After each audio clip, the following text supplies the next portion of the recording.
What's up, everybody? My name is Stephen Heitter. My co-host to the right is Hunter Doyle, and this is the Analytically Incorrect Football Podcast, guys. Welcome to episode number 2.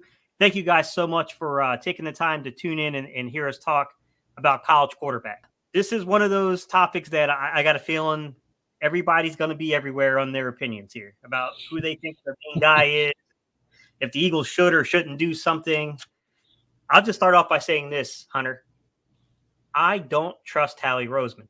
I do not trust Howie Roseman. I just don't. I know what he said was such a definitive statement inside the press conference, and Nick Sirianni, he really tried to maneuver the situation of like, no, it's going to be Hurts. But I got to be honest, man. I expect it to be Hurts, but I'm also like, I'm a little skeptical at the same time. Yeah. I kind of agree with you. Like, you just never know. And I just won't be surprised if they, look, Kenny Pickett's from New Jersey. You got that connection there. Carson Strong on a day 2 pick. That wouldn't surprise me either. And you could argue for every pick, there's like some type of thing that Howie, and, there's reports of Malik, Willis and all that. I'm hoping part of it's just so that he can get some of these QB needy teams to trade up to 14 or not 14, 15 or 16 or 19 or wherever the, a quarterback might be available. Kind of like when we had that pick where we traded Lamar, gave the Ravens Lamar and then traded back a little bit. But yeah, like you said, there's always a little calculated risk when you have Howie Roseman in the front office. And I think we talked about it a little bit last time. I do think that they learned from last draft and they're starting to move in a better direction, hopefully. But, one draft class is one draft class. We'll see if it's a pattern after this year. 100%. I want to start off with a very, let's just call it it's not really newsworthy, but we'll call it a hot take, okay? It's a quasi-hot take that every person who scouts this draft class is going to probably come to a very same conclusion I'm going to come to. There's no Joe Burrow in this draft class. There's just not, guys. There's no Joe Burrow in this one. But it doesn't mean there's not good quarterbacks. It just means there's no one that you look at over their college numbers and their film and you go, wow, like this dude's something special. And I just want to illustrate a point for everybody. I like to judge college quarterbacks by a few metrics.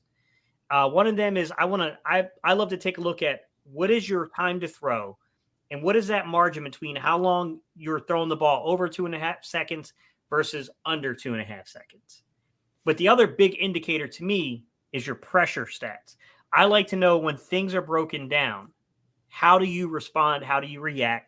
I think it's the best way of, in an imperfect world, of trying to assess how you might actually fare at the NFL level, right? Because that's very much the game kind of coming at you in a different way. Joe Burrow was just so special when he was coming out, man. His 2019 season at LSU was just something to behold. First pressure, he was 81 of 122. That's a 66.4% completion rate versus pressure. Like, it's unheard of. Even in the NFL, he's been hovering above 50%. Which against pressure, guys, anything above 50% is, you pay attention to that kind of number. 1,391 yards, 17 touchdowns and 1 interception, 17-to-1 ratio. He had an 81.6 independent grade from PFF that year, 12 big-time throws to 6 turnover-worthy passes, an average depth of target of 11.7 yards. He took 36 sacks, so his pressure-to-sack rate was like 19.1%. It's not horrific. Little high. You'd like to see that a little bit down closer to 15%. A 3.72 time to throw, which versus pressure should be a little faster. Definitely would get you hurt in the NFL, to be honest. But it's not horrific for college quarterbacks. You start getting concerned when you see the 4.0 numbers with college quarterbacks. 30 scrambles, so he'll leave the pocket. You could maybe make some arguments that, much like we're used to with Jalen Hurts, that he may have left some things out on the field, leaving the pocket a little too early. But it had 141.1 NFL passer rating, just passer rating, basically. It's the NFL system of giving you a passer rating. A perfect score is a 158.3. This guy had 141.1 versus pressure. Like, you just don't see this kind of production. And, like, if I were to say who's the closest thing in this draft class to being the sure shots, in your opinion, of a, Joe Burrow or, Deshaun Watson, because I thought Watson was definitely I always felt like Watson was going to be good when he got to the NFL. I couldn't predict all the other stuff that happened, but I felt like the play in between, what goes on the football field, he was going to be quite good. Do you see anyone that's even remotely, maybe we can make a nuanced argument here? Bryce Young, and he's not in this draft class. So, you talk about the pressure stats. You look at his pressure stats. I mean, every time I'm trying to look for the 2022 quarterback class, every time I go on PFF, I see Bryce Young. So if I had to pick one, I think the lowest floor, I would go with the guy with probably not lowest floor, the highest floor, Kenny Pickett. I think he was pretty solid under pressure. Again, like you said, it's nothing eye-popping like Joe Burrow. He's not anything bona fide, but I'd say Pickett. You know what you're going to get in him. Speaking of time to throw, I think he had the second or first most time to throw in the country. So he definitely has to get a little bit quicker processing, but he's got pretty sound mechanics.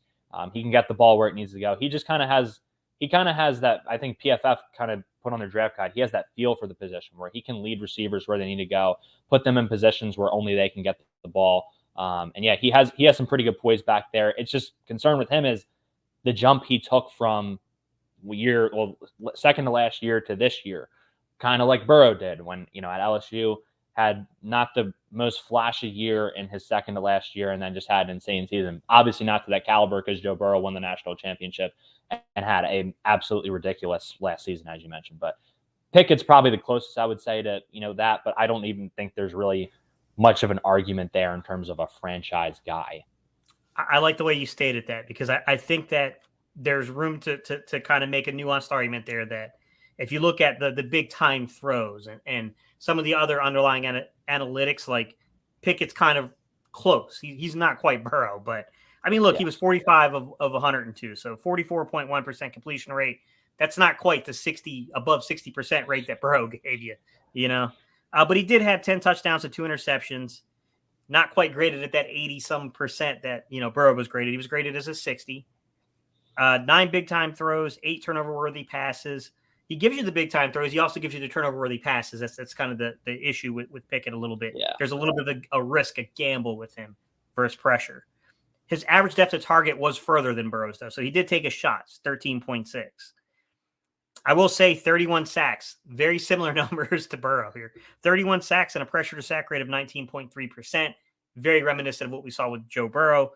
28 scrambles. Joe Burrow had 30. There are some underlying things. There's definitely some underlying things here.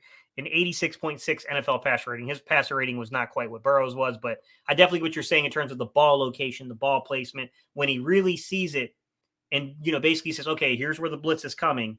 I just need to replace defender with football and hit this guy in stride to give him a chance to get big. Yeah, I can see that aspect of Kenny Pickett's game 100%. But you mentioned something, and I should highlight it because I think you did a great job, which is his time to throw is not Kenny Pickett-like. Or I'm sorry, Kenny Pickett's time to throw is not Joe Burrow-like. Let me say that correctly. He had a 4.20 time to throw versus pressure, which is, I said anything above 4 makes you a little worried here. And, you look at Joe Burrow, and Joe Burrow's at 3.72 in college. I mean, that's, you're talking 0.5 of a second, pretty close to that number. That's a big figure there in terms of the difference. And I think what makes me a little curious about Kenny Pickett is like when you look over his passes above and under 2.5 seconds and kind of where he ranks out of these last 4 previous draft classes in this current draft class, like Kenny Pickett doesn't get the ball out of his hands. I mean, I broke down 40 quarterbacks. He's 38th in terms of that ratio. He had 194 passes that were below 2.5 seconds and 303 above it, which gave him a 39% ratio. So that's, obviously a guy that might hold the ball just a little too long. But overall, I'll ask you this about Kenny Pickett. Do you think that this is a solidified, bona fide top 10 quarterback in this draft? Like he's going to go in the top 10 picks, I should state. Top 10 overall, just positionless. Yeah, that's a good question. I'm gonna say yes, more so just because of the quarterback class and a few teams that might be up there that might just want to secure their guy.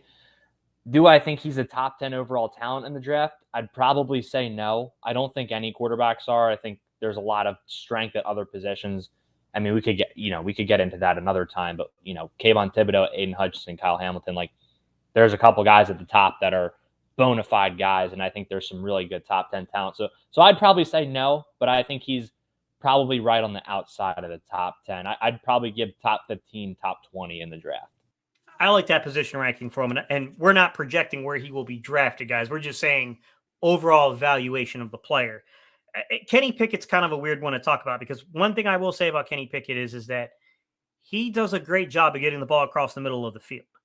I mean, to be quite fair, his numbers are quite good when we're looking at middle of the field production. I mean, the deep middle, he was 26 of 38, 68% completion rate, 900 yards, 14 touchdowns, and 2 interceptions. I mean, yeah, I mean, that's great production, man. I mean, 41 to 64 across the intermediate level in this, middle of the field, 689 passing yards, 6 touchdowns, no interceptions.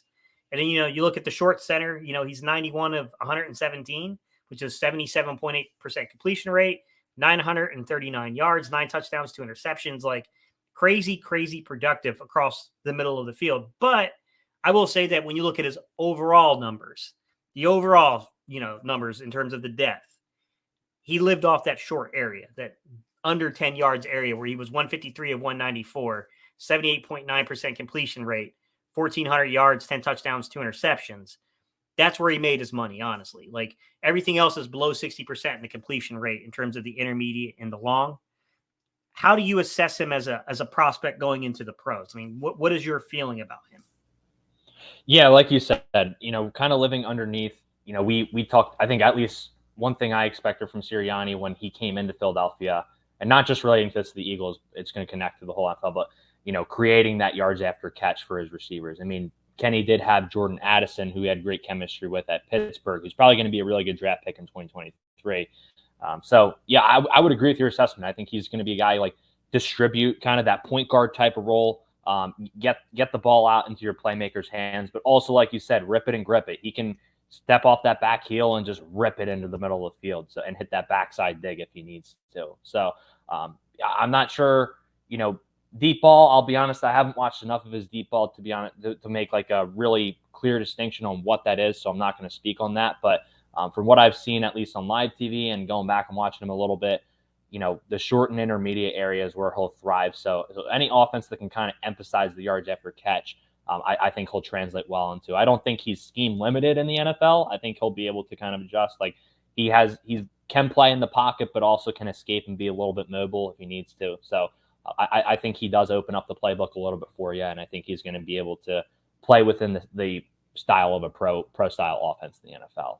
I want to switch it up a little bit here. I don't want to go to the very next usual suspects that we normally bring up in these conversations. We'll get to all of them, everybody, but I want to talk about maybe some of the risers and the people that maybe didn't get as much fanfare and things like that, and maybe the more complex breakdowns. And I'll go first, and I'll give you one guy that I think is interesting as a prospect. I don't know that they're ever going to be a starting quality quarterback in the NFL, but if you're a fan of Gardner Minshew, this guy kind of has that vibe to him in terms of like what he can do on the football field. And to me, that's Bailey Zappe, who doesn't have a strong arm, but he's very much like, okay, I'll keep you on track. I'll play within rhythm of the offense. And, I'll keep everything kind of together. I'll hold the ship down for you if need be. I can see him being a very decent backup in the league. And, you look at pressure, his pressure numbers weren't great. I think that's the area where he would have to improve if he's ever going to be like a bridge quarterback, like guy that starts more than like 3 or 4 games in a season. He would have to drastically get better versus pressure, in my opinion. But he was 31 of 68 on the season, which is a 45.6% completion rate, 382 yards, 2 touchdowns, 1 interceptions, only 4 big-time throws. You can kind of see that shifting down. And Bailey Zappe's the guy who threw the ball a lot. So only 68 attempts tells you that he gets the ball out quick because this guy had like over 600 attempts, I believe. It's something ridiculous like that.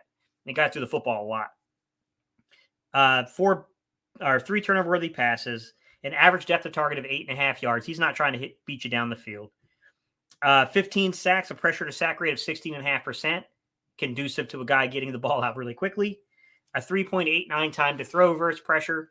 Not quite Joe Burrow numbers, but not far off of that because he's making quick executive decisions out there. 8 scrambles. He's not even trying to run the football. he's hitting that rhythm step and getting the ball out of his hands. And a 67.2 passer rating versus pressure. Pressure's where he's got to get better. But I do know that this young man can play on time with your offense. And if you're looking for a guy that's going to get the ball out fast, out of the 40 quarterbacks from the 4 previous draft classes and this current one, so 5 years, Bailey Zappe ranks 5th in terms of the ratio of, 2.5 seconds under it, 2.5 seconds over it. He threw 440 throws under 2.5 seconds to 242 throws over 2.5 seconds, which worked out to a 64% ratio, which ranked 5th overall. The only guys ahead of him were Trevor Lawrence, Daniel Jones, Davis Mills, and Deshaun Watson. Quick thoughts that you have about Bailey Zappe, and then we'll get to your surprise player. It's really funny you mentioned Gardner Minshew because literally earlier today I'm looking at him. I'm like, volume passer. You look at Gardner Minshew with Washington. I believe Mike Leach was the coach there when Minshew was there.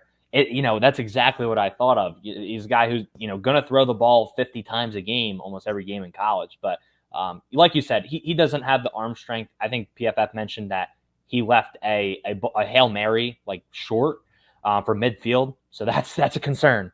But he can place the ball pretty well. Like you said, he can play in time and in rhythm of the offense. So I think he's a guy who you have him kind of on the bench. A lot of people suspected CJ Beathard was going to be that kind of backup type of guy who would succeed for years to come. I'm not sure he's exactly stepped in and fulfilled that role of being a successful backup, but he has stuck around in the Shanahan offense. I think Zappe may be able to be a little bit more than that. And, like you said, what he offers you kind of in terms of playing in rhythm, I think is big in terms of his translatability into the NFL and getting the ball out quick. I think that's really huge for him. Yeah, I agree with you. I think that's his saving grace, right? Is he lacks the arm talent, but we know that he's a rhythm thrower. Like he's going to hit that rhythm step and the ball's going to come out. He's going to make that executive decision, and you're not going to worry about him being off schedule too much or too often with your offense. Now, I will switch and I'll ask you, who's the guy that maybe declared late or just hasn't got enough attention in your opinion that, maybe they're not the upper tier of this draft in terms of first round valuation, but might have a shot in the NFL? Yeah, I'm a big Caleb Ellaby guy on day 3. Western Michigan, they've been able to churn out a couple prospects here and there, like Corey Davis. I believe Greg Jennings came out of there. And this year they have Sky Moore at receivers. So obviously they've had a few receivers come out of there. And Ellaby did a really good job putting the ball on him a good amount of time. In terms of arm strength, I would say he's got good enough arm strength to play at the next level. I don't think it's going to wow you or it's not going to pop off the screen, but he's going to be able to get the ball where it needs to go with some good velocity and some good touch and fit it into some tight windows here and there. I will say he had a lot of turnover-worthy plays this year. If you go back and look, 2020 was the better of the last 2 seasons for him, but he's been starting. I believe he started during his freshman year at Western Michigan. So that's a guy, leadership, I think, is a big thing with him. And we'll get to Desmond Ritter, too. That's a big thing that people have raved about with him. Ellaby kind of has that factor to him, too. A small school guy. He's got a chip on his shoulder. His footwork really improved over the past few years. I'm sure there's more work he's going to do with that. But I think it's gotten better. And, I think Ellaby is the guy who you take a chance on and you kind of get surprised with, what you're going to get, especially with the work ethic and the leadership he brings. I think he's kind of like Zappe in that some of the things he brings will translate into, at the least, a good backup role going forward. Yeah, I like that pick a lot. Just my notes real quick on Ellaby, because he was kind of one of these later, guys to declare. Love this film when you were looking at guys like Sky Moore and a few other guys. Western Michigan's offensive line was pretty good as well, just to kind of give those guys a shout out. But what I remembered about this young man more than anything was he threw the intermediate level very well. He was really, really good at throwing the ball in the intermediate level. As a matter of fact, I think he had 120-something passer. I don't have it in front of me, but I think it was 120-something passer rating on the intermediate level. So, the young man definitely was over 60% completion rate. He had hit 7-8 touchdowns, had less than, 3, it was 2 or 3 interceptions, somewhere in that area, guys. He was really good. He's a guy that I think a lot of the early reporting I got was from people that maybe weren't as familiar with his game. So there were some assumptions being made that I think were incorrect about Ellerbe, because I do not think that he came out of high school as labeled a dual threat. He's not really a dual threat quarterback. That's not really his game at all. He's a little bit more of a, strong thrower. I don't think he's got like a rocket for an arm or anything like that. I don't see that per se, but he's a guy that I think has, at minimum, I think he's somewhere in the area of where Jalen Hurts' arm is in terms of the talent level. A very accurate thrower. He's a very accurate thrower of the football. That is one thing that did stand out to me, is like, okay, this guy really understands the importance of hitting a guy in stride. He gets leading your receiver and putting the ball in the right location. So yeah, I mean, I love that pick, man. That's a really, really good pick. I guess we can jump back in here and we'll cover one of the bigger names here. And this is going to be probably a more complex conversation. But as you look at the, everyone's favorite quarterback of recent, and I like him a lot too, to be fair, Malik Willis. What were your thoughts about Malik Willis coming out of Liberty? Very athletic. The guy is going to go out there. You're going to design quarterback runs for him. And I believe he had, if I read correctly, 135 broken tackles, or it was definitely over 100. I know that for a fact. That's unbelievable. The guy, when he gets out in space, you're going to, like some of the stuff with Jalen Hurts, like you're going to design some QB power stuff for him, some bash counter. You're going to throw some of that stuff at Malik Willis in his rookie year, at least, to have him as that kind of running quarterback threat to involve him in the run game. And the thing with him is, arm strength is also, I think, people might disagree with me. I'm interested to hear your thoughts.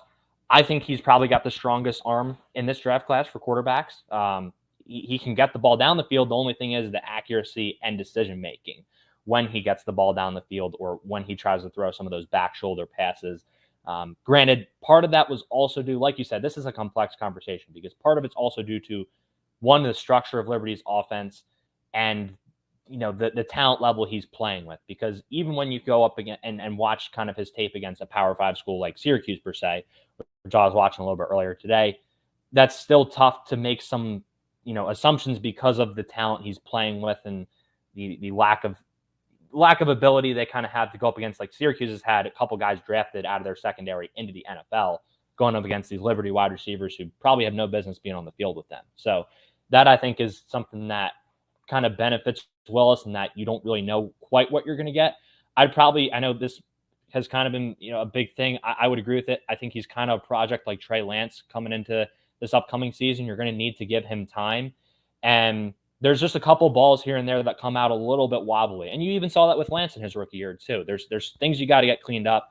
The footwork's definitely a little bit sloppy, but let's say like 3-4 years down the road, you put this kid in the right situation, you might really strike gold. If he doesn't end up in the right situation and, ends up no shot to Detroit, but ends up in a situation like that. I'm not saying their current staff, but, previous staff, where he just kind of ends up in a terrible situation, you might get some really, really ugly results. So it's really a hit or miss for me, but I think the raw talent is there and a lot of his mistakes are fixable.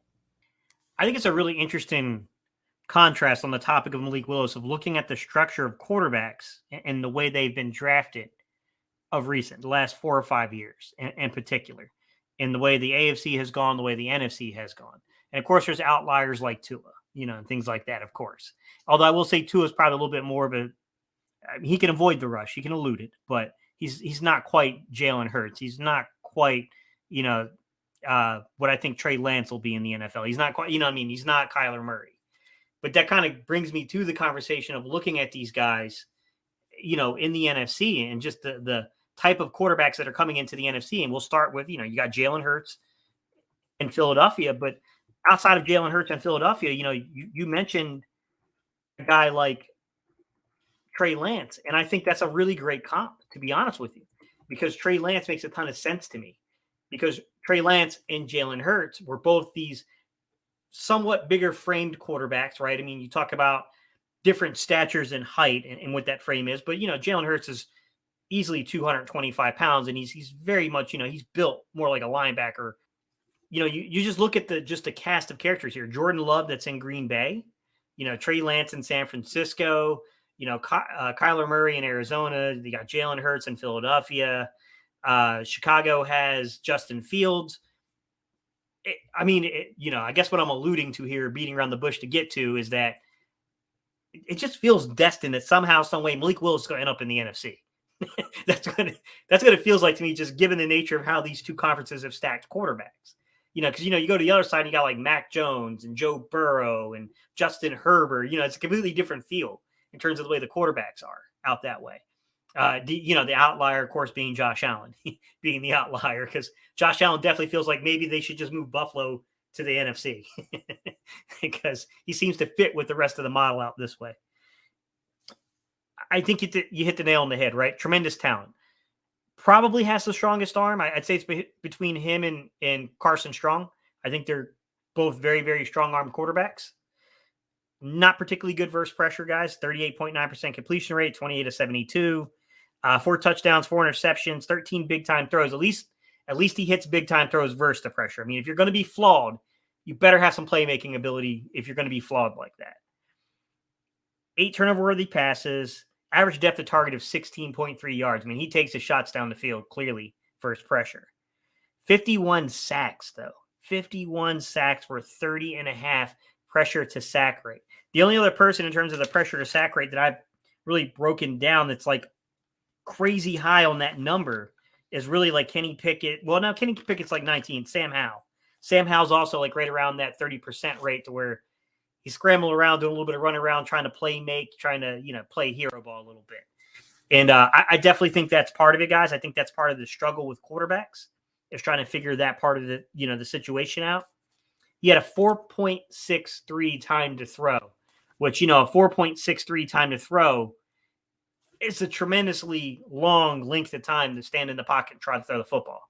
When you're at 4.6 seconds, guys, like that's an eternity in football. Scrambled the ball 48 or 44 times, so he left the pocket 44 times at a 59.5% NFL passer rating. A long way to go. Long way to go in terms of the development. Definitely like a Trey Lance type where I think he would be better in a situation where he can sit for a year or so. I think he needs to have the game slow down for him. I'm curious, who do you think's a good fit for Malik Willis? I know I said New Orleans I said NFC and I was alluding to New Orleans, but I'm not too sure New Orleans has the consistency at quarterback to sit him for a year. But do you see a scenario that makes sense to you in terms of, how you would put Malik Willis into a system? Yeah, well, first off, sorry, I had a little crumb on my screen and clicked leave studio by accident. But as far as fits go, I don't know if I have a specific team in mind. I mean, just kind of talking about the QB carousel and the teams that might be looking for a quarterback, maybe a Carolina. I know their coaching staff isn't in a great spot right now. They had to fire Joe Brady, which, I didn't look into the situation in depth. On paper, it felt like kind of a scapegoat move, at least looking at it from an outsider perspective. But, if things kind of get figured out there, they do have weapons around him. They don't have the offensive line, which that's a concern because, like you said, the pressure rates is also partially due to him just not picking up the blitz, which we mentioned with Kenny Pickett is something Kenny Pickett really excels with. And then I know Pittsburgh has been one that's been talked about a lot for Willis. Again, another team that probably has their offensive line issues here and there, after having a great offensive line for a number of years, it felt like. But they've got a few weapons there. They've got Najee Harris to kind of take pressure off him. And then, you give him a year to kind of sit in that situation. And then maybe, get some guys in the draft, maybe kind of have a team around him. So those are the two teams that kind of come to mind, but that's not necessarily based off of scheme fit. It's more based off of QB need. So as far as QB, as far as fit goes, definitely somewhere where they, incorporate the RPO game a little bit more, I think would probably benefit him with his usage of his legs. 100%. All right, I'll switch gears and I'll talk about another guy. So I'm going to stick to the idea of what we were talking about, which I think that, you look at Malik Willis, you look at Trey Lance, you look at Jalen Hurts. I feel like those three guys in particular, there's a lot of similarities between those three.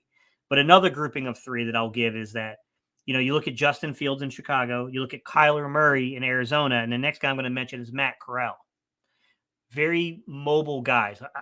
Listen, when we say Michael Vick, we say it with the greatest respects because none of these dudes are exactly Michael Vick, but these are very athletic quarterbacks that also happen to have a cannon for an arm. That's what I mean by Michael Vick like, because I pointed this out the last draft cycle that I said, hey, I don't know how much Justin Fields is a little slow at reading things, but I got to be honest with you, man. That young man's got a rocket for an arm. He can throw the football. There's no doubt about that. Kyler Murray's got a really good arm.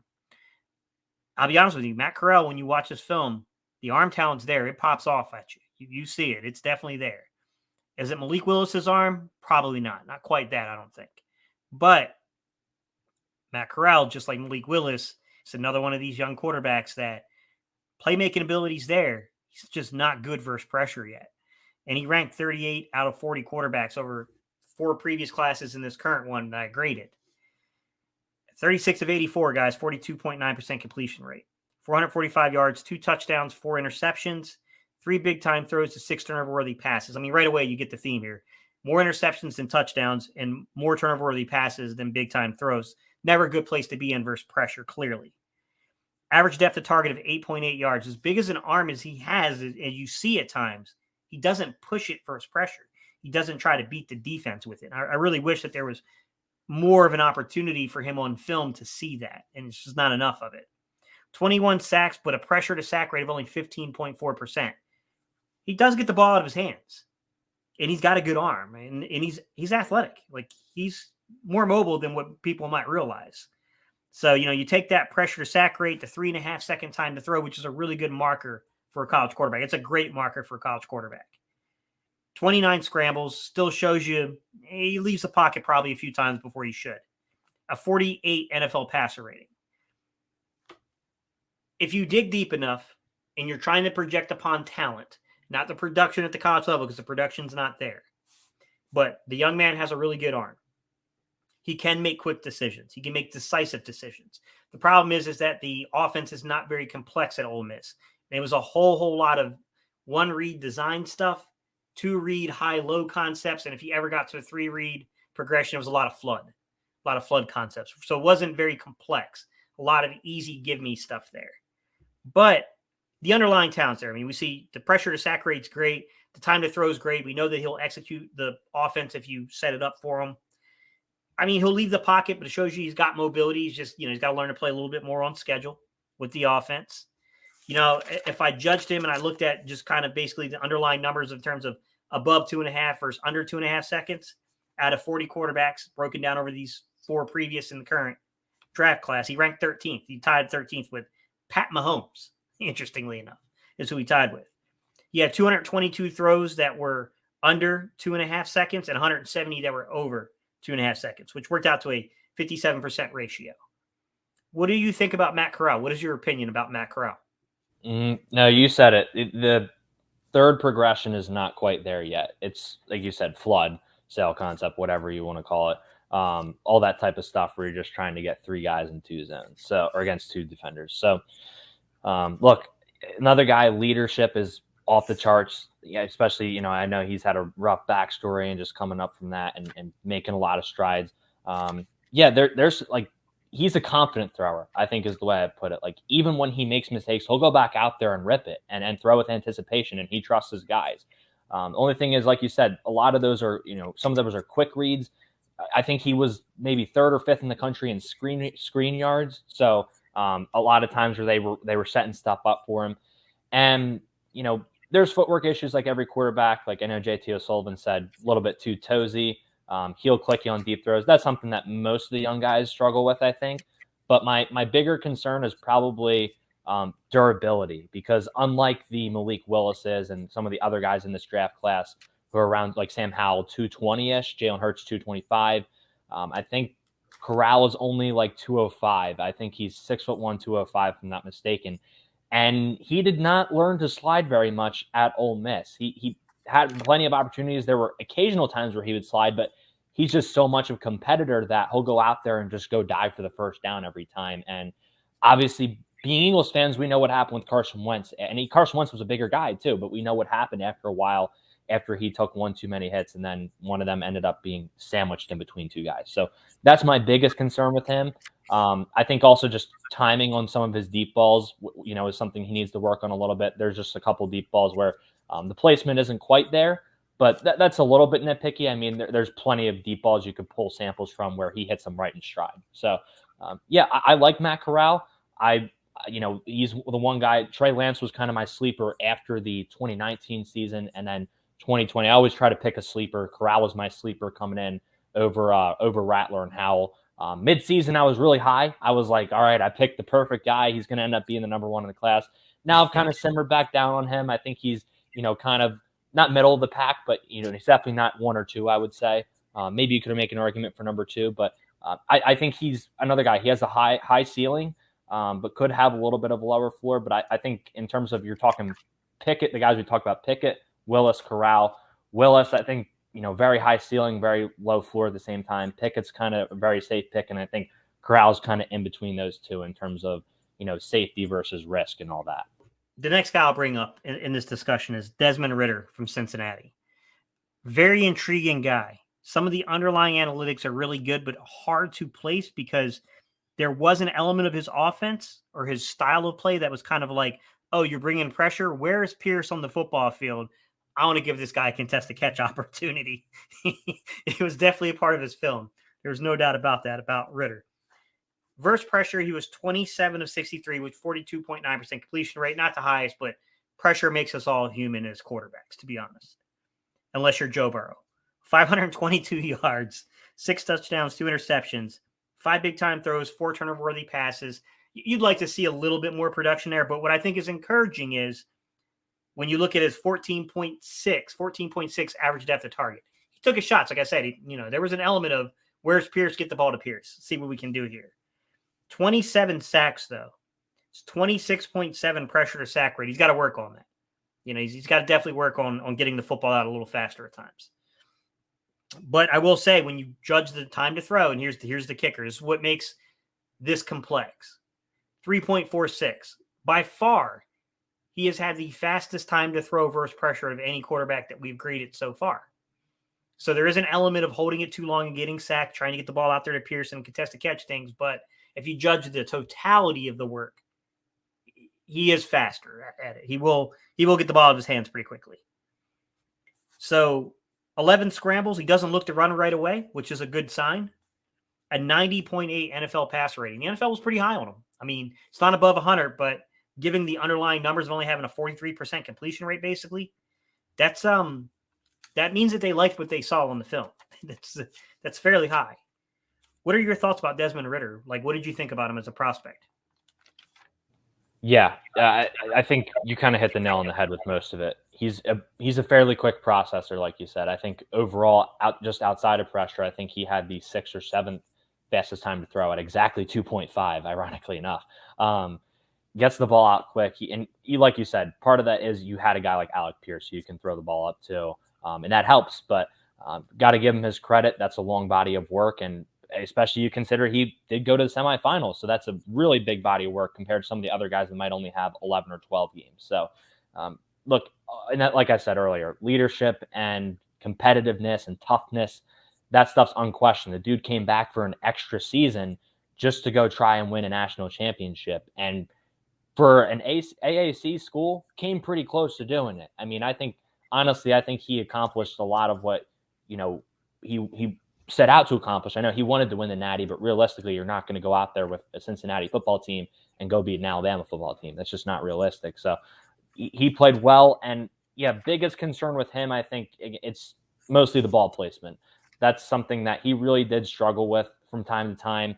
It's something that kind of scared me away from him last year when we weren't sure if he was going to return or not. And I think it's something that can be cleaned up. Like, again, we talked about kind of the short and intermediate throws. You can kind of get him in a rhythm with that and then hopefully develop the rest of the game down the road. It's something that's hopefully fixable, but he's not the youngest guy either, like Pickett. So that's something where that might scare a few teams away. I'm not too concerned about age. I think these guys at the end of the day, they're coming to the NFL. You evaluate them as so. They're going to be rookies no matter what. There's nothing like NFL experience. So getting on the football field is going to be crucial for him. But I'm interested to see what he does. I'm not sure if I really lean any which way with him, but I think his attitude and, the way he's able to kind of lead an offense and get the ball out on time and in rhythm, like we talked about with Pickett a little bit, or not with Pickett, with Zappe, more so with Ritter, I think will really help him to stick around in the league, at least as a developmental guy the first couple of years. All right. I'll say one nice thing about a UNC player, and that's all you guys are getting. I'm sorry. Sam Howell. Sam Howell, UNC. Look, he's probably going to be one of the 3 or 4 quarterbacks that come off this board fairly early, somewhere between the first and second round, more than likely. I'm not saying he can't slip further than that, guys, but that's why I think his perceived value is his first or second round. Sam Howell is very complex because I do think that this young man understands how to read defenses. With that said, I also think this young man has he showed this year in particular with the issues he had with trying to replace weapons on that offense, right? I mean, De'Ami Brown left. They lost their slot receiver, whose name's slipping my mind right now. They lost, Michael Carter. They lost Javonte. Sorry, say it again. Daz Newsome, exactly. Yeah. They lost Javonte Williams. They lost a lot of weapons on UNC's offensive side of the ball here. With that said, this young man was 33 of 75, a 44% completion rate versus pressure. 8 touchdowns and 4 interceptions, 561 yards, 6 big-time throws, 8 turnover-worthy passes. I'm going to get to a theory I have about him and what happened here. Average depth of target of 15 yards. He took his shots down the field. 49 sacks. Him and Malik Willis, man, could make highlight reels of just being sacked. It's ridiculous, man. Pressure to sack rate, 31.8%. It's never good, guys, when you're crossing not only above 20, but crossing into 30. Not a good place to be, guys. And here's the crazy thing. It's not like he held the ball like 4.2 seconds. He held it 3.82. So time to throw a 3.82, which is a little long. Certainly can't do that in the NFL level. But to be fair, there's been other high-level quarterbacks like, you look at Joe Burrow's 3.72 seconds, where it's just a tenth of a second longer. Like, we're talking about this is how football is played. We're talking differences in tenths of a second getting you cooked for a 31% sack rate, which definitely hurts you. My theory with this is when you look at Sam Howell, there's a high-level football player here. There's a guy who definitely is probably a little bit more advanced than the other guys at understanding coverage. This is a young man that has been involved in football camp since he was very little, little Sam Howell out there playing football. With that said, I think there's also an element of hero ball that got revealed to us. When everybody kind of left, he took the onus of that offense on himself. And I think it burnt his draft value a little bit. I think there was a time where Sam Howell was probably projected as a clear-cut top 16 pick. Maybe arguably top 10, maybe top 5, to be honest, depending on exactly how you viewed him. But certainly in the top half of the first round. It might still happen. I think that's a possibility still, but it's not a guarantee anymore. I think he can be as late as, the end of the second round, to be honest. I think could technically happen just as likely. What do you think about Sam Howell? What's your opinion, Hunter? Mm-hmm. First off, I think he throws a really nice 9-ball down the sideline. That's one of his strengths for sure is getting that ball placement there. RPO game, very good too. That's a lot of these guys, but especially with him, I think, he does a good job with that. Like you said, I think sometimes I think the hero ball is a really good point because I think sometimes when he doesn't see what he thought he was going to see post-snap as he did pre-snap, he kind of panics a little bit. And, that's something, if he's going to see coverage rotations in the NFL and just make some predetermined reads, that's obviously not going to work out. They'll throw weird stuff at him all day long. I mean, these are, guys who've been defensive coordinators for years on end who are going to make it really difficult on him. So that's definitely the concern there. But like I said, throws a really nice ball outside the numbers, I think. And that's really what I think is what he's going to excel at the NFL. As far as the rest goes, I think there's some things he's going to have to learn in terms of, running a full NFL offense too. Most guys will, but I think especially him it was kind of limited to the deep ball a little bit and the RPOs at times to where I didn't see too much else that, could really evaluate. But again, it depends on what games we're watching. We're all watching different games of these prospects and we haven't watched every single game yet, but that's at least what I saw. So yeah, anticipation in a bad sense, I think is something that could eat him up. But yeah, the arm talent is there. I think that is something that, like we talked about Corrral and Willis, it might not pop up the charts quite like them, but he can drop the ball in the bucket if needed. Absolutely. The other thing I'll say about Howell is that while I feel like he understands coverages, he gets it. Kind of, you alluded to it, which is when you put pressure on him, he can come unglued. Same thing with Pickett. I think Pickett's kind of the same way, where if you pressure Pickett, you can get Pickett a little frazzled too, to be honest. I don't really know what to make of it because, like, I thought anything under 10 yards, this guy would just absolutely tear teams apart because he's very knowledgeable. He knows how to play from rhythm. It's not his game. I wouldn't call Sam Howell a rhythm thrower per se. I don't think he's a three-step get the ball out type guy. I think he's a guy who likes to push the football, to be honest. With that said, I think he has the ability to do it. He can read the coverage. He can do it. He just wants to be a playmaker. I think is the issue. That's the hero ball element that I was talking about. You know, he misses pushing the ball to De'Ami Brown. Clearly, that's what he wants to do. With that said, 3 interceptions from one, at line of scrimmage to 9 yards. For a guy who should be pretty well accustomed to reading coverages, yeah, you know what I mean? Like 3 interceptions is a high amount. It's a high amount in under 10 yard, area. Like, to me, that sounds like you got pressure in your face and you saw ghost and threw the ball where you shouldn't have thrown it, in my opinion. I'm curious. I'm curious how he's going to do in the NFL because I definitely think he's the long shot that might beat the odds. I could see him beating the odds because I think the underlying talent is clearly there. I don't know if you can rein that hero ball back. And maybe we're viewing it because we're Eagle fans and we saw this with Carson Wentz. Maybe we're jaded. Maybe we're jaded to guys like this. And, there are guys like Josh Allen and these dudes that get it together. Not everyone's, a Carson Wentz example. But I don't know, man. I mean, like the hero ball thing, like, does that bother you with him? Do you think that that's something that might turn some teams off to him? Definitely. Look, I think you hit the nail on the head when you talked about the losses at positions. I mean, De'Ami Brown, I really liked him going into last year's draft. Daz Newsome, like, not anything high level, but like good 4th, 5th round pick. I believe he was picked around that range to the Bears. A special teamer who can contribute, but we're not talking about that. More so on the offense, he can go to work if you need him to. And not the fastest guy, but does have some nuance to the routes he runs. And Michael Carter, Javonte Williams. When you're talking about all these 4 guys, and then you go from that to pretty much only having Ty Chandler and Josh Downs. No offense to those guys, I think they they had respectable seasons, but that's a big drop off. I mean, we're talking about Michael Carter and Javonte Williams, 2 guys who went fairly early in the draft last year, as well as De'Ami Brown, who went on day 2. Like, these are guys who were considered high-level talents come draft season. So I think he did kind of feel the pressure mount to where he had to do a little bit more on his own and make something happen to where, like you said, 3 interceptions within 0 to 9 yards. That is a little bit of an alarm. That I don't want to say red flag, but it's something that does concern me. And like you said, Eagles fans, we're a little bit, that's something that's going to factor in because we saw Carson Wentz, that we saw the 2020 Carson Wentz where, Donovan Wilson's coming downhill against him when we played Dallas, and he just holds on to the ball when he should have thrown it away. And it's just simple plays like that where he just tried to make stuff happen that wasn't there. So it does turn me off a little bit, but I do think there's enough to work with there that it's not going to scare too many teams away. But like you said, it could affect his draft stock to where he falls a little bit further than people expect him to. Carson Strong, less of probably the bigger name guys.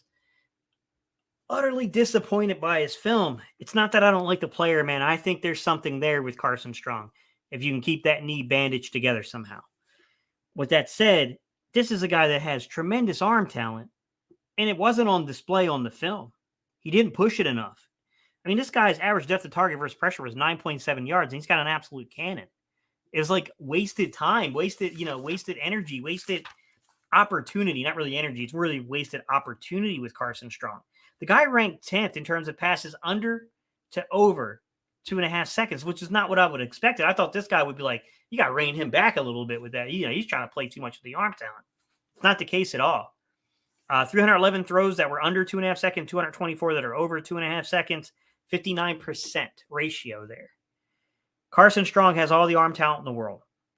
He did not take enough big-time throws. Versus pressure, only 2 big-time throws, 4 touchdowns. He didn't, 5 turnover-worthy passes. He will put the ball in harm's way, but it's not ridiculous. It's just out of proportion to the big-time throws.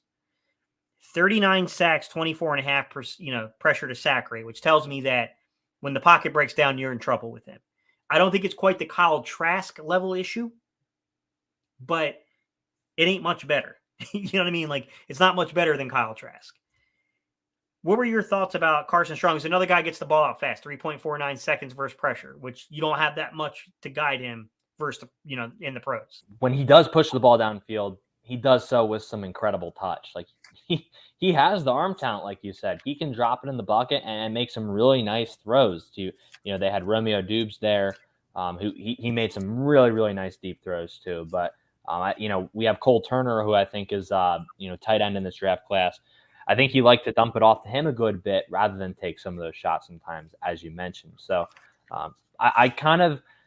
ideally, I think I kind of envision him like 6'4" gunslinger type, like kind of Matt Ryan-ish. That's kind of the guy I kind of think of when I think of Carson Strong.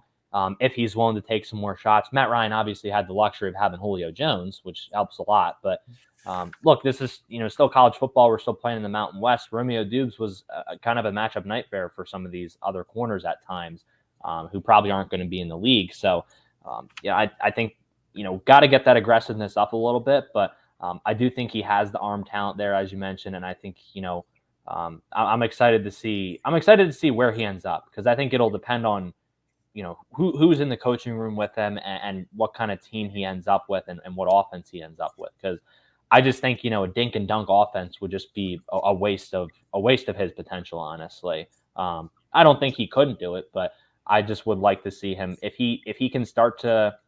As you mentioned, I think you really did hit the nail on the head with pushing the ball down the field. If he can start to do that a little bit, I mean, we're talking about a guy who might end up being one of the better names out of this class if he lives up to the potential.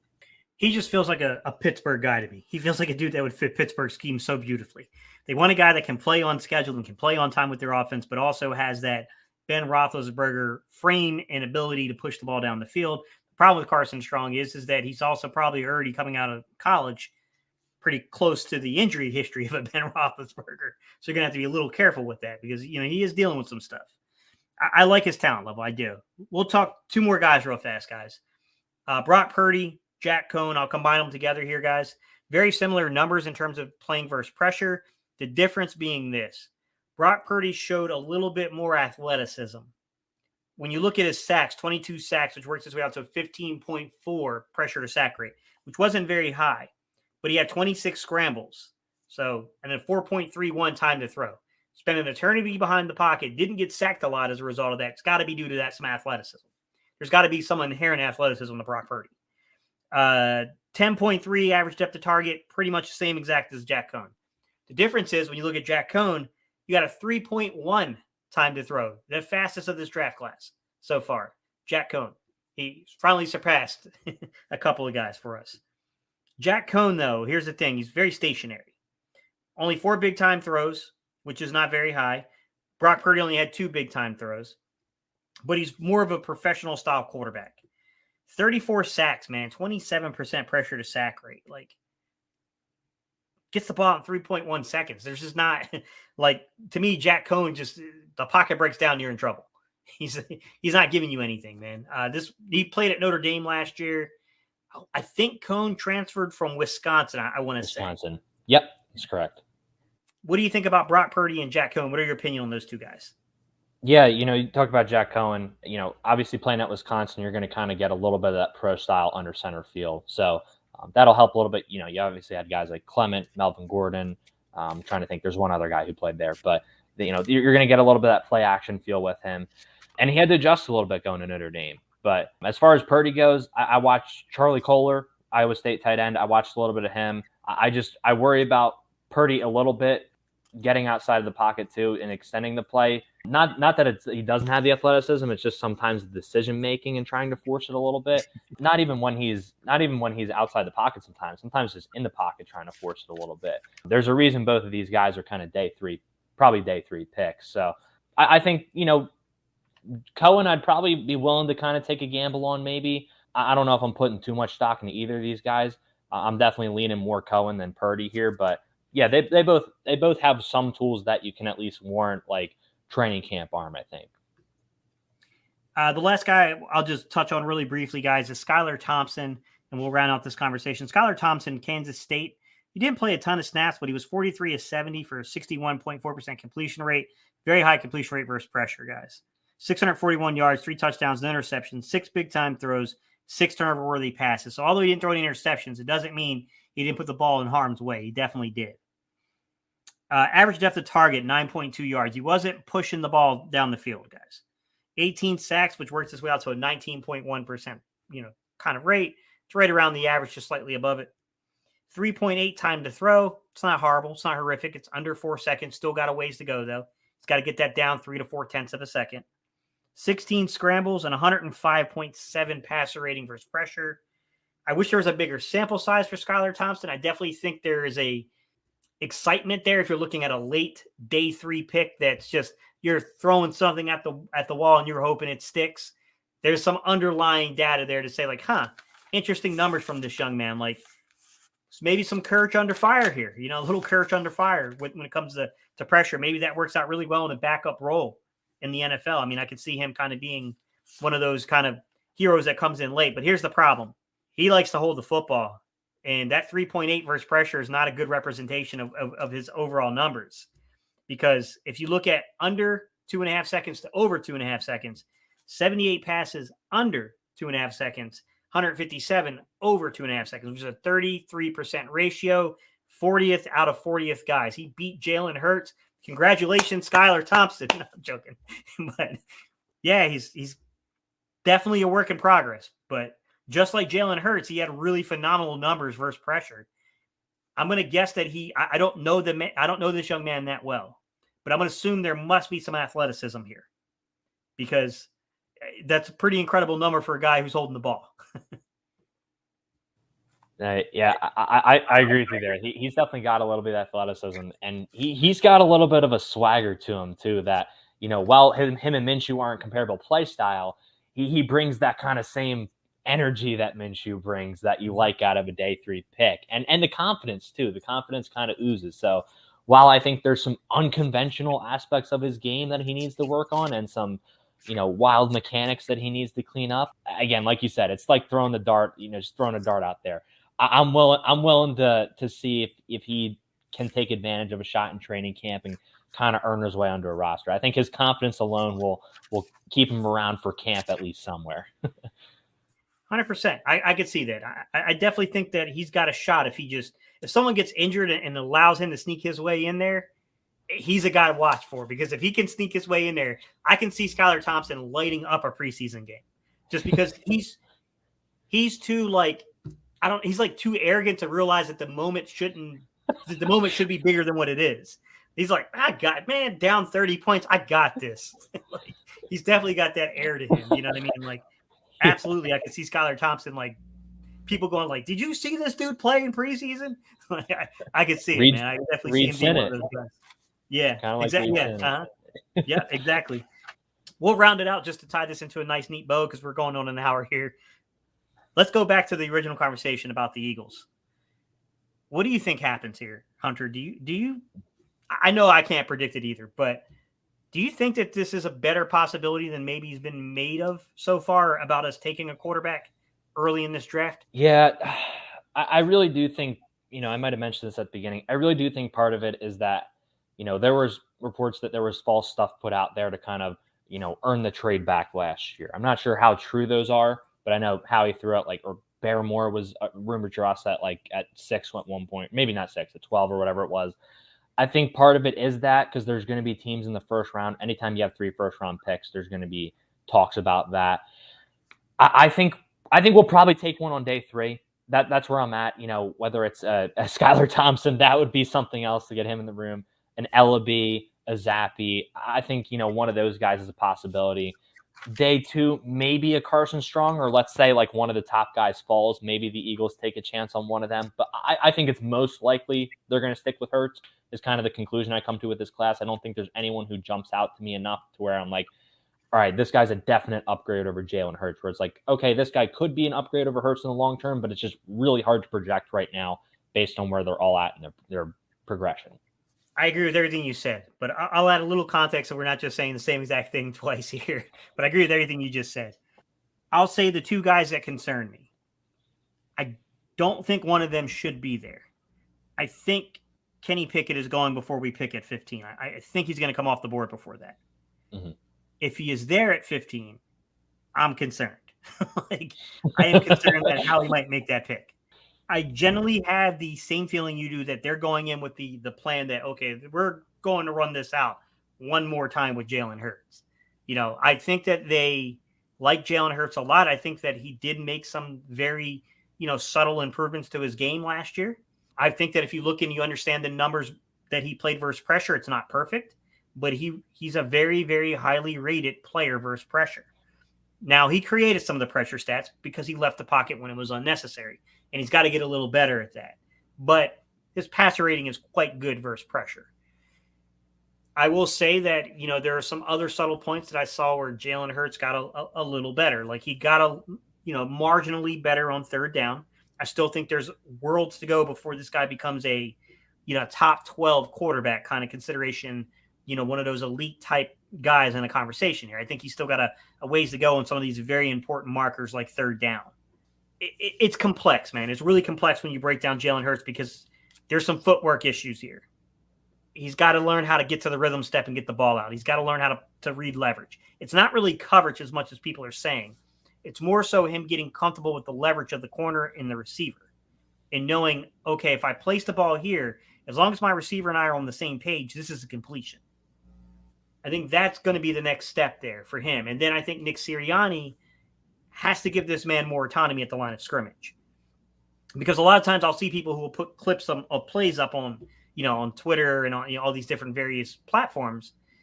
This guy's wide open. He missed the read. And it's like, yeah, I'm going to have to disagree with you because of the play structure. The one being is, the Quez Watkins one is the one that I've really got underneath my skin a little bit because it's a clear variation of smash, to where you're hitching and then you're running an over route, which is the variation to the smash route. It's a high-low concept. Like, Quez Watkins is not a part of this read. The only way Quez Watkins is a part of this read is when I think it was either Gainwell or Sanders runs out, and you clearly see that they're in zone, or I'm sorry, they're in man. They're in man coverage at this time, and you're expecting they gave you cover 5. You were thinking quarters or cover 2. So at that point, you would have to give your quarterback the autonomy at the line of scrimmage to say alert, or whatever the signal is, to basically switch that play into, I'm going to the man beater. We're going to the man beater. Quez, get ready for this. Get ready for this. And I don't think he has that autonomy yet. That would be an expansion of the offense that has to happen. The deep ball stuff, yes, guys, his footwork, it's bad. It's bad. He's getting his hips through late on throws. That stuff is all completely fixable. If we're the only thing we need to really iron out with like majorly going into past this year to the following year is his deep ball accuracy. We'll be in a really good spot. That's far easier to hash out than the other issues that are going on. I think that's where he's got to get a little better, in my opinion. It's in those things. He's got to learn how to play the leverage. He's got to learn to read the leverage and get the ball there and have that trust with the receiver. That comes into knowing those progression reads and hitting that rhythm step. And if it ain't there, then make that decisive decision. If it ain't there, to then hitch and get to the second read. Because I do think that there were times where he forced it. The corner play to Devontae Smith, where he broke down the play and explained why he did it. And said, hey, it was designed to go here. I know that. I'm sorry, no, that was a different play. I apologize. He threw into double coverage, and then you look at Gainwell, and Gainwell came underneath. If he hitches there and gets to the second read quickly enough to see the leverage, hitches, and it gets to the second read, it's a touchdown. The one where there's Devontae Smith, that's more of a coverage concept. So, okay, they're playing quarters match here. There is a cover 7 principle, and I can't predict that this dude's going to blow the coverage. Everything about this told me that this should be open. That's why I went with the ball there. But yeah, there's definitely some little subtle things here and there that have to improve. There's no doubt about it. The one, like I said, the Devontae Smith double throw into double coverage. That's an element that has to get better. Can't have, you got to get better at those type of things, especially going into year 3. Now, I know it's not his third year completely starting, but it's his third year watching NFL film, being in NFL rooms. It's got to progress a little bit here. You definitely got to kick it up a notch going into this season, especially, and we're assuming that he's there. We don't know. We have no clue. We're not ruling out them trading for a veteran. We're not ruling them out for drafting a guy. We're just saying it feels like they're going to probably run it out there one more time with Hurts. What are your thoughts about Jalen Hurts and what you think has to happen here? Yeah, I like you said, that I think you were talking about the Goddard. The second throw you're talking about was the Goddard one where he just ended up being wide open out of nowhere, where it was kind of the cover 7. They were bracketing in the slots. And then, Watkins was kind of the read there. That's something, like you said, you can't predict that. And, he put the ball where it needed to be. Someone pointed out that he had a 5-step drop instead of a 3-step drop. I'm not in the room. I don't have the playbook, so I'm not going to try to, I don't know what the deal is, whether that's something that's, he shouldn't be taking a 5-step drop in the red zone. I'm not the one in the quarterback room, so I'm not going to try to predict in terms of that. But I think, like you said, a lot of it just comes down to, can he kind of pick up a little quicker next year? Because we saw some subtle things, but like you said, I don't know if this was kind of because of his ankle, but there was a throw in the the first Washington game we played, deep ball where it kind of landed in front of Smitty. Smitty was a little banged up in his leg, I think, in the game. Didn't lay out for it, but also Hurts took 2 crow hops to throw the ball like he was an outfielder playing baseball. Little things like that where it looks a little unnatural at times. I remember his first completion as an Eagle kind of looked like a javelin throw where he did hit Jalen Reagor, but it just looked a little bit unnatural. So mechanically, like you said, bailing out of the pocket, he did clean that up a little bit, but those plays at the beginning of the year against the Bucs and the Chiefs where he's running 5 different ways in the pocket, that can't happen. You got to sit in the pocket and make a couple reads here and there. So I think he's getting better, and I think the second Washington game was one of his better games, although the stat sheet won't show it. I thought he was very calm, cool, and collected. He was in rhythm and made the throws he needed to make and stuck in the pocket for the most part. Maybe the ankle was a little bit of a blessing in disguise in that it forced him to sit and make the throws from inside the pocket a little bit more and get the ball out. But yeah, there's things, if we don't see, I don't want to say serious progression, but at least, above average progression next year to where we can say, all right, we see he has the tools now. This might be a guy who can take us another round deeper into the playoffs. Beyond next year, and then that progresses to them. He's a guy who we've seen him taking us to the divisional round. He might be able to win the divisional round, and then you're 2 games away from winning it all. He's, I haven't seen that from him yet. Granted, it's only year 2, but I think that's what you're going to be looking for seeing down the road. 100%. Yeah. And I don't know like I said, I can't judge that one either. I understand what the person's saying about a 5-step drop in the red zone, but it also depends upon the sequence of the reads too. So they're judging depth of route, but not necessarily the sequence of where your first and your second reads are. So I don't know that. I would have to be in the film room and have to see it. It is a possibility that his footwork was off there and he took a 5-step drop on a 3-step.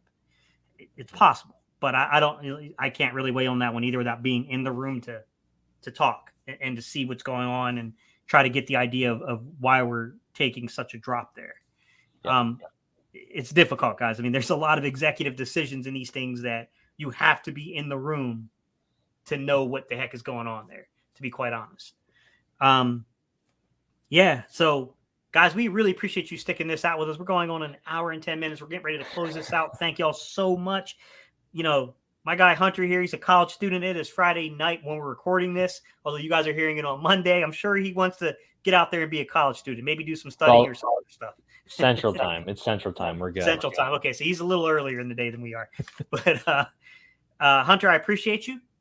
Thank you. Thank you so much for coming on.